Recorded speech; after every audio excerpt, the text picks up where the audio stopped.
Welcome. Using a really crappy camera today, but that is completely okay. But it's a special day because there's something I've been wanting to do on this show for a long time is to dive into different medias in the horror verse, horror sphere. Today we're diving into literature, and joining us today is Emma E. Murray. And you specialize essentially in dark and disturbing stories. And I mean, who doesn't like that? Actually, a lot of people. I love it. As a horror nerd, I consume so much film and shows that I never have enough time to dive into books. So the book we're going to be, kind of talking about loosely, so we don't spoil a lot of things, is your new book coming out, Exquisite Hunger, and it's Mhm. going to be coming out July 18th. Do I have that Yes, correct? All right, cool, July cool. 18th. Yes. And it's up for pre-orders right now, and I'll put the links and everything down below so everybody can go grab their copy. It's definitely a very quick read, but with the amount of detail that you have in here, it's just like, how are you fitting all of this in such a small book? I need more. I'm hungry now. I'm hungry for more. So honestly, great job on you for writing a great story. Thank you. And it's also got beautiful illustrations Yes. by Caitlin Merceau. She's amazing. Yeah. Yeah. So I guess before we really start diving into everything, I want to ask you, where did the love for writing and for the horror genre kind of begin with you? Was it at a younger age, or did you kind of figure it out later in life? Was there somebody in your family that was into this kind of stuff? So I've always loved writing ever since I was super little. I've always said I wanted to be an author. So I'm following a lifelong dream. Oh I yeah. think I really got into horror whenever I read like Goosebumps and Oh Scary Tales yeah. in the Dark. Yeah, like in like elementary school. Like it was pretty young whenever I was like, oh, I like this fucked up shit. Yes, yeah. That's so funny to say Goosebumps too, because we just had last year we had the illustrator who did all of the first batch of the Goosebumps books come on, and it was great kind of talk to him about how he did all the art and everything. I was like, this is absolute awesome. So that's another thing that I find out as well in like the horror community is like, aside from watching the show that was out, is like everybody always says, yeah, Goosebumps was a great game for me, and I was right there too. I read Goosebumps all through my childhood. I still have a bunch. I have a 5-year-old son right now too, so he loves reading some of the stories. Some of them can be a little crazy, so I try to pick out the ones that are like a little bit easier for him to digest. But yeah, that's awesome to hear. Yeah, 5 is a little young, I think, for some of them. They're Yeah. kind of scary for kids. Like, Yeah, yeah, and I've binged that show so much that I don't think I'm ever gonna get sick of it. And it was the same as like, Are You Afraid of the Dark? I would always binge those too, but yes, it's that always, was genuinely a scary show. yeah, Like, yeah, like yeah, even now, there's some creepy ones. I'm like, wow, I can't believe that was a kids show. yeah. I don't think I saw because they brought it back, and I don't think I watched any of the new episodes. I'm kind of afraid to, because I don't want it to like quote unquote ruin what I had growing up. You have that kind of stuff. But yeah, that's really really cool. So you grew up, reading Goosebumps, and you loved horror. Um, I have to ask because there's so much of this. Is Clive Barker a big influence on you? Yes, yes, Yes. I absolutely love him. He is amazing. I think he's one of the best horror writers there ever was. Like for me, he's bigger than Stephen King. So, Wow. Okay. like, Okay. yeah, like I think he's so brilliant and like just some of the crazy ideas. Like, and I'm also a huge like Hellraiser fan. Oh, So, me too. you know, that Yeah. was one of my first like real horror movies. So I'm Wow. always gonna, That's uh, hardcore. That's yeah, hardcore. Jumping right. right in. Wow. I didn't have a Hey. lot of supervision. Hey, no, that's honestly how you discover so many awesome things. It's like, kind of just going off on your own. And then you realize like what's your limit and like what's not your limit. Me, I was afraid of everything. I couldn't even go into like haunted houses up until maybe I was like, I think it was like 13 or 14. I always forget, but I've said this so many times on the show.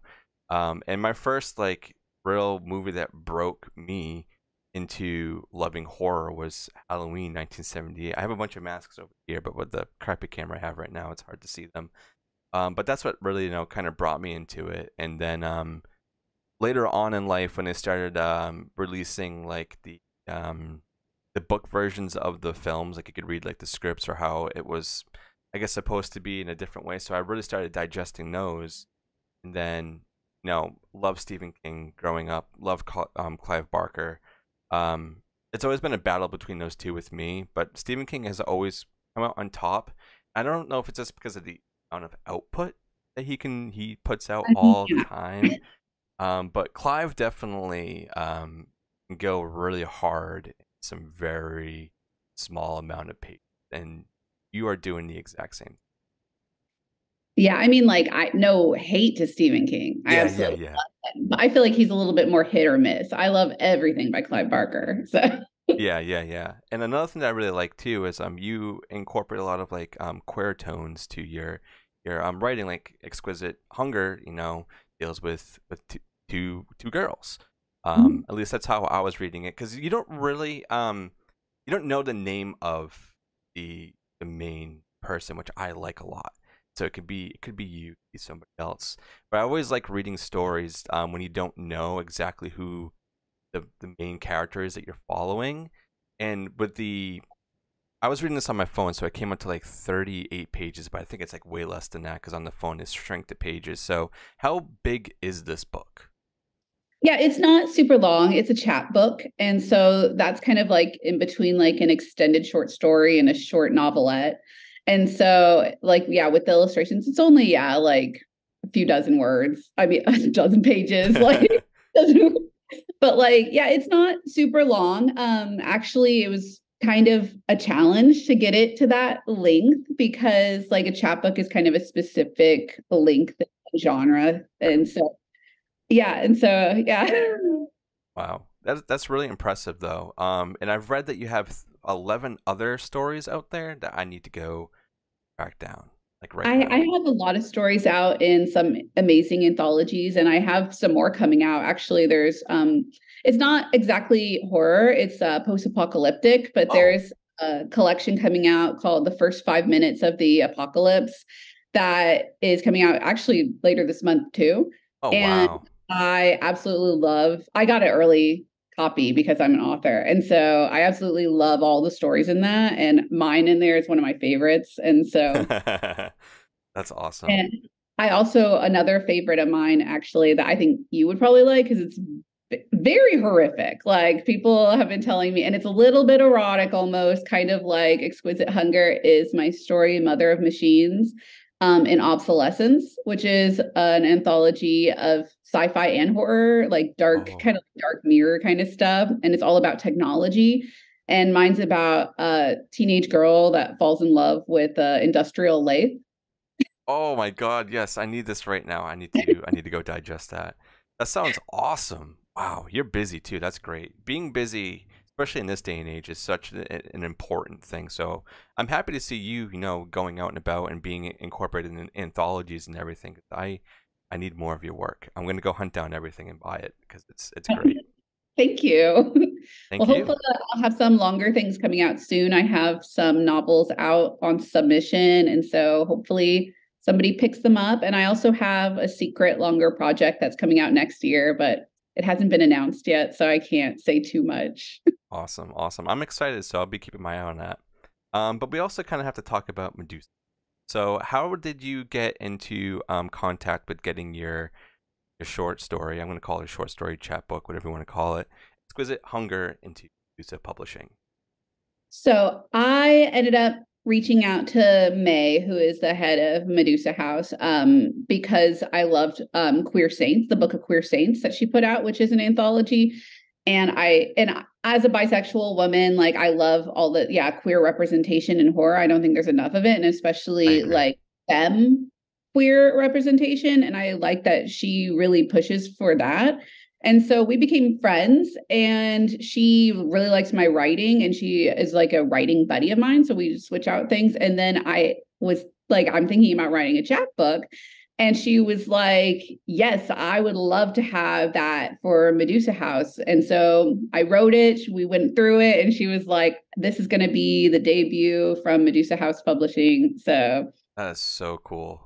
That is so yeah, cool. she was Congrats. really cool. Thank you. And I'm really excited for the Book of Queer Saints too, which is going to be coming out through Medusa House also. Yeah, Like, I'm definitely gonna pick up a copy of that. I don't know, like horror. I think, in my opinion, over the last like 3 to 5 years, I think has really started to branch out and kind of bring more awareness to queer writing and queer creators out there. And I think that's such a great thing, especially with everything that's going on in the world right now. And reading your story, and I have a lot of friends local over here that are queer filmmakers, and they have been getting a lot of attention, and they just released their second feature film, which is really really cool. So I'm really happy to see the people who have been silent for so long to finally have a voice, and for horror to really give them that hug and like, yes, do it, go and do it, because there's so many other medias out there that will just be like, no, we don't care. But to see that you have a home for this amazing chapbook that I'm gonna reread, and I already bought my copy of it. I can't wait to have it in my house, and to have my friends read it because it's so good. I'm just really happy for everybody, and for me to be here to give you a little bit of a light for my audience to go and be like, hey, go read something. If you want to read something, go read this or go read your and other it's true. stories. So it's not a huge commitment. Yes, yes, it's great. Like, this is such like a, if you want to get into reading, this book right here, I think is great, especially if you're a horror fan and you like cannibalism. And really cool illustrations too, and the cover, I love the cover so much. Oh my God, I Um, love that cover too. Like, I kind of hope somebody gets a tattoo of it. Like, it's going it's to be really perfect for cool. that. Yeah. But all your writing, and like I said, in such a short amount of pages that you have going on, and the details, like, I feel like reading it, I watched a whole hour and a half movie, which is really cool. So No, thank you. this needs to become like a short film. I'm not even kidding. Oh, that would be amazing. I would absolutely die. That would be the best thing. So I guess besides Clive Barker and Stephen King and Goosebumps, is there any other inspiration that you have with your writing? So I am actually a really huge fan of Southern Gothic, which I think a lot of horror people would like if they knew more about it. So like Flannery O'Connor is one of my favorite writers, and she writes these really twisted, dark tales that hers have like a Christian bent. So I like to think of mine as more like an atheist bent of the Oh, same okay, okay. thing. like and like Joyce Carol Oates, I absolutely am obsessed with like a lot of her darker stories. And then like more modern writers, like I love Eric LaRocca. I don't know if you've read any of their stuff, but I'll it's check it out. amazing. Yeah. And like Haley Piper. And there's a lot of really great like queer writers right now who I felt really inspired by. Like whenever I'm kind of like, new to the horror scene, like coming out as a writer, and people are already like these established, amazing horror queer writers. And I'm just like, yeah, like that's great. That, bring me in. Yeah, that's awesome. See, it's happening everywhere. There's so much love going around, especially in the horror world, in every media for everybody now. We're so welcoming, and every person I've talked to on here, whether it's a director, an actor, or a writer, they're always like, the horror community is so welcoming, and it's so true. It really is. And Well, because we're all weirdos. exactly, exactly. We're all outcasts, and we all We love find all that the one weird thing. shit. Yeah. Yeah, and I really hope this flies off the shelves, and people go and read it because it's so good. Um, like, with the amount of time that I have want to read something, I have to make sure that, like, all right, I have to dedicate to this. And it was great because this was a chapbook. It was really small, but it it's making me want to read more. So I'm gonna go after this, hunt down all the stuff that you have, and I'm gonna get it. I'm gonna read it, and I'm gonna get back to you, and Oh, and then thank you. we'll definitely chat more about I that. love that. I love that. Yes, Thank you. yes. So you said that you like horror film. Hmm. You have a favorite horror? Mm, I mean, I like a lot of them. That's a hard question. It always is. Maybe Hereditary. I really loved Hereditary. Like that is a mind fuck. Like Yeah, that one definitely got me. It takes a lot to scare me now, and that one when it came out, got me really really bad at the end. So I can see why that would be one that would stick out for a lot of yeah, people.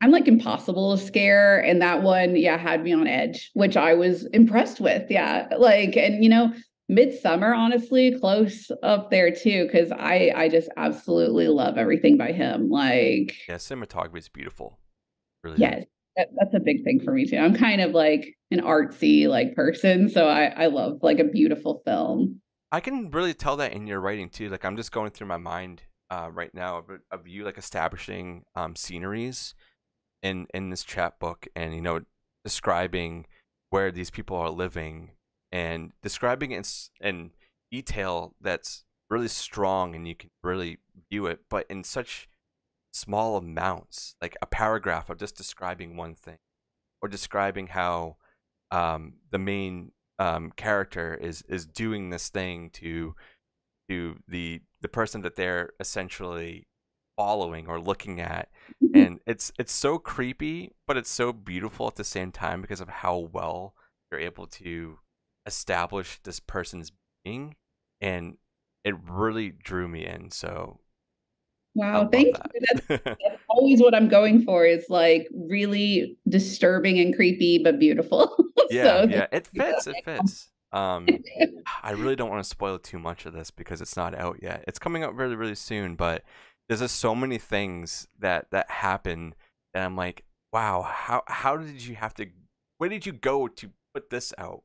It's like when you're writing, what's your process like? Are you just like shutting everything off and going into like the darkest corner you possibly can, or is it somewhat a part of you? You know, that sounds really bad because of how dark it is, but you know what I mean?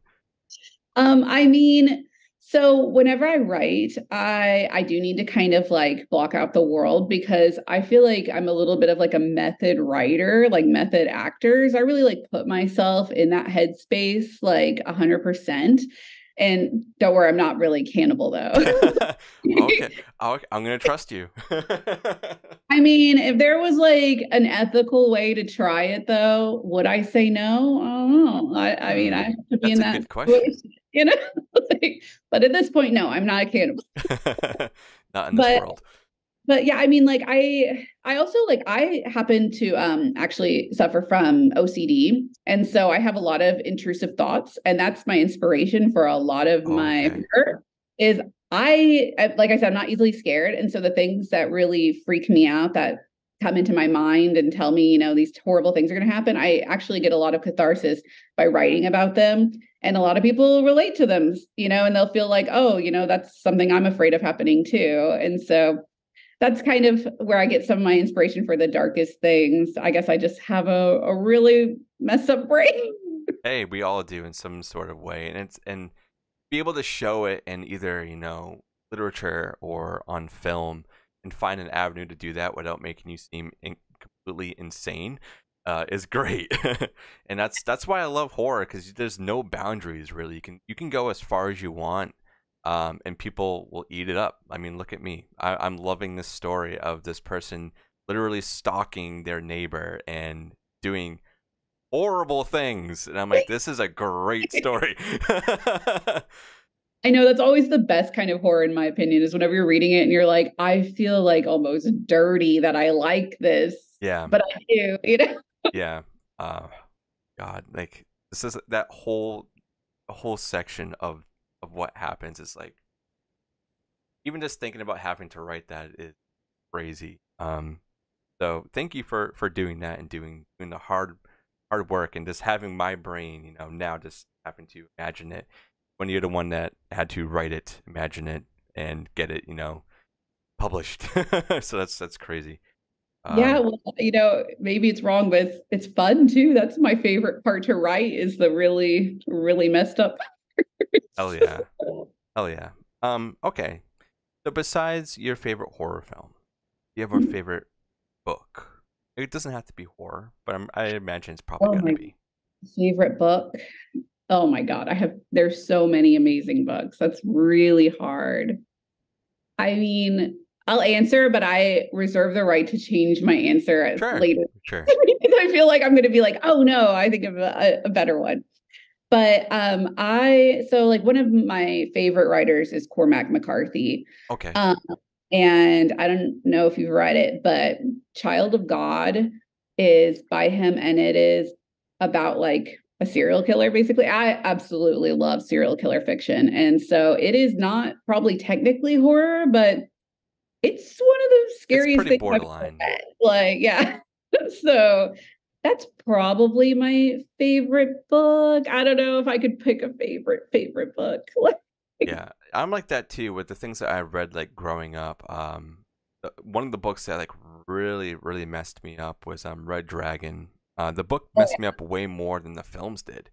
Um, Oh yeah, that's a better book than movie. That movie was not, it did not live up to the book. That book was no, really like when he sets him on fire and pushes him down yeah, the it's hill. crazy. Yeah, like And my mom got me that book when I was 14. I was reading. I was like, what am I doing? Why am I reading this right now? that's um, a similar thing I read. My mom got me It whenever I was like 12. uh, And I don't think she really knew how bad it was.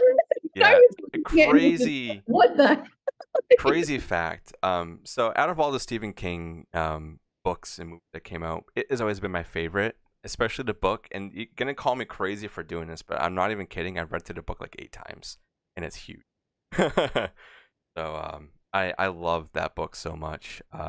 it is scary. It Like is, it is, but the touches details, on so many different, yeah, and no movie has touched the book. Like I feel like there's like probably 8 hours of stuff they could film that no one's ever gone to. yeah, they need like not a mini series, need like a 10 season show going out just to highlight everything on there. I Um, agree. Like I would watch that. Me too. Me too. Hopefully that the new series is coming out. Welcome to Derry is going to be good. All like the prequel stuff and everything. So see happens with that. Um, yeah, Emma, this is great, and I just there's so much I want to talk about, but I don't want to spoil anything unless you want to. It's completely up to you. But the book's coming out very very soon. But I really do want to dive into the rest of your stuff. Is there anything else that you want to announce right now or highlight within your works that you want people to go check out? I really feel like that probably one of my best stories is that one Mother of Machines about the lathe and obsolescence. And so if you were like not sure about the chapbook and you wanted to read an anthology that has other stories that are for sure like good hits too, and you wanted to see, do you like my brand of like fucked up writing? That one I think is a really good like diving in point. Awesome. And like I said, I'll put in all the links down below. And I'll link them to the chat book because I want people to go and support that. I want them to support you so that we can see that okay, people have a hunger for this. Pun intended. It's great. I'm gonna actually go reread it after this. It's really really cool to see how crazy books can get aside from films. Because I've always digested films way more, and I always felt like, as much as I love them, that they're kind of limited with what they can do, because budgets and everything. But with writing, you can just go as crazy as you want, and Yeah. people will eat it up. Like I said earlier, so I want more of this universe that you've built with these two people and everything that happens leading up to it, and actually after. I want to see what happens to this person after the ending. I want more of this. Do you have any plans to dive further into it? Um, Probably not this particular story. I don't like things to get too wrapped up. Okay, Like, and I okay. know people do. I know people do. That's actually something that sometimes people have an issue with with my stories, but I definitely am exploring the same themes that I don't want to Oh, spoil too okay. much. But yeah, like in other stories, don't worry about that. All right, awesome. I cannot wait. This is great. So, Exquisite Hunger coming out July 18th. You can pre-order it right now. Um, I'm excited for you. I really, really am, and I'm excited for everybody else at Medusa as well. And this is great. It's such a great time to be a horror fan anywhere. Like I said, over the last like 3 or 5 years, I feel like everything has been building up in the horror world to be huge, and he's seeing more films, go to screens. Just seeing more like independent writers going in, going into bigger bookstores and getting more love, and even like Kickstarters where people were like, "Hey, I'm writing a book or writing a comic book." Like I have a friend that does like all of our artwork for the podcast here, Jason Miller, who's based in the UK. He's an independent horror comic book writer, and he illustrates, writes, colors, everything himself. And he's been getting really big over there, and he's such a great guy. And I want the same for you and all the other independent writers out there. So this is really, really exciting. Well, I'll have to check him out. I love like horror comics too. Yes, Like that's such a cool genre that I feel like there should be more of. I was comic over here. But yeah, he has a new series that's called The Hell. He just put out part two, I think. I can send you a link after. I'll email you everything so you can go check him out. He's really, really cool. Yeah. Great friend of mine as well. But Emma, this has been great, and I know it's been a short talk, but I feel like I've learned a lot about you, and I want to go and read more and digest more of your work, and I'm very excited to see what else you have coming up. Thank you. And hopefully when I have more things out, we can talk again. I would love that. Yes, yes, and if that time does come, we can actually dive into talking about the book. Or if you want to come on when the book is released, we can do a whole separate section of dissecting everything because there's a lot in this. Dissecting. Yeah, yeah. There's a lot that happens in this. So everybody go check it out. Go buy it. Go support Emma. Seriously. And it will be also available as an ebook on the 18th. So you can Awesome. get the paperback chapbook or the ebook. So That's awesome. Okay, cool. I'm probably gonna go and buy both of them because I think I got the physical, so I'm gonna go buy that one now. Um, this is great. Thank you guys so much for being here, Emma. Thank you for taking some time out of your day. Like I said, I know this is really really short, but sometimes the shorter, the better. thank So you for having me. yeah, thank you, and thank you for everybody who helped. Get this together. This has been great, and go check out Exquisite Hunger, July 18th. Emma, thank you so much.